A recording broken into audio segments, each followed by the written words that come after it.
இந்த ரமதானுடைய மாதத்தில் அல்லாஹுவை அதிகம் அதிகம் நினைவு கூறுங்கள்.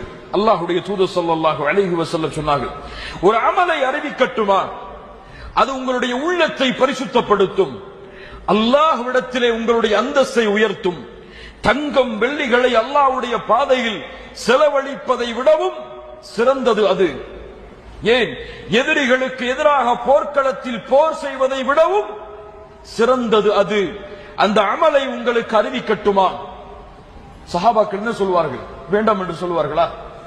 அறிவியுங்கள் அல்லாஹ்வுடைய தூதரே, திக்ருல்லாஹி அஸ்ஸ வஜல், அல்லாஹ்வை திக்ர் செய்தல். இந்த அல்லாஹ்வுடைய தூதர் ஸல்லல்லாஹு அலைஹி வஸல்லம் சொன்னார்கள், அல்லதீன ஆமனு வ தத்மஇன்னு குலூபுஹும் லிதிக்ரில்லாஹ் அலா பிதிக்ரில்லாஹ் தத்மஇன்னுல் குலூப்.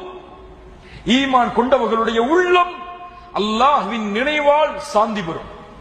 அல்லாஹ் கூறுகிறான், அல்லாஹ்வின் நினைவில்தான் உள்ளத்தின் நிம்மதி இருக்கிறது. அல்லாஹ்வை திக்ர் செய்தல், சுப்ஹானல்லாஹ், அல்ஹம்துலில்லாஹ், அல்லாஹு அக்பர், லா இலாஹ இல்லல்லாஹ், இது போன்ற தஸ்பீஹுடைய வார்த்தைகளை கொண்டு அல்லாஹ்வை திக்ர் செய்தல்.